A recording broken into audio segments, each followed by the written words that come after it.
দর্শক, আবহাওয়া পরিস্থিতি নিয়ে আমরা এখন সরাসরি কথা বলবো আমাদের সিনিয়র রিপোর্টার মহিবুল্লাহ মহিবের সাথে। মহিব, বৃষ্টিতে সাধারণ মানুষের দুর্ভোগ কেমন দেখছেন?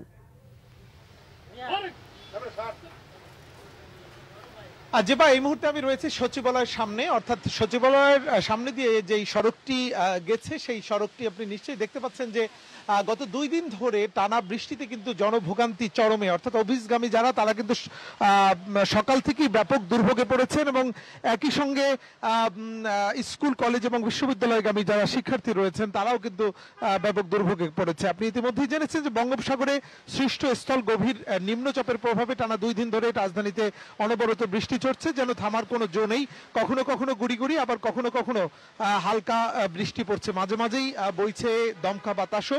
এতে স্বস্তির চেয়ে ভোগান্তিতেই পড়েছে বেশি মানুষ, বিশেষ করে অফিসগামী সাধারণ মানুষ এবং স্কুল কলেজ বিশ্ববিদ্যালয়ের শিক্ষার্থীরা সবচেয়ে বেশি দুর্ভোগে পড়েছেন। সকালে রাজধানীর বিভিন্ন এলাকা আমরা ঘুরেছি, সেই এলাকাগুলোতে যেগুলো আমরা দেখেছি যে এই বৃষ্টিতে রাস্তাগুলোতে, অর্থাৎ মূল সড়কগুলোতে পানি না উঠলেও অনেক অলিগলিতেই কিন্তু পানি জমেছে এবং কাদা পানিতে অনেকটা সয়লাব হয়ে গেছে বিভিন্ন সড়ক। ভোরের বৃষ্টিতে ইতিমধ্যেই আপনাদেরকে জানিয়েছিলাম যে ভোরের বৃষ্টিতে কিন্তু অফিসগামী মানুষ সবচেয়ে বেশি দুর্ভোগে পড়েছিলেন, একই সঙ্গে দুর্ভোগে পড়েছিলেন স্কুল কলেজের শিক্ষার্থীরা। এটি শুধু রাজধানীতে নয়, সারা দেশেই কিন্তু এই বৃষ্টি অব্যাহত থাকায় জনজীবন অনেকটা বিপর্যয়ে পড়েছে এবং কোথাও কোথাও ভারী থেকে অতি ভারী বৃষ্টিও কিন্তু পড়ছে।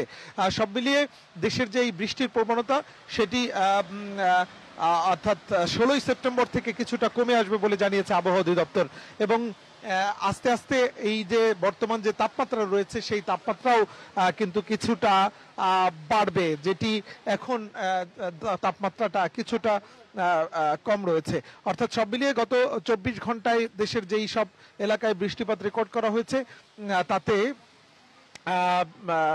বিভিন্ন, বিশেষ করে ঢাকায় সেই বৃষ্টিপাতের কিন্তু রেকর্ড পরিমাণ বৃষ্টি হয়েছে গত 2 দিনে। তো সব মিলিয়ে বৃষ্টি। মহিব, ধন্যবাদ আপনাকে। প্রয়োজনে আবারও যোগাযোগ করব।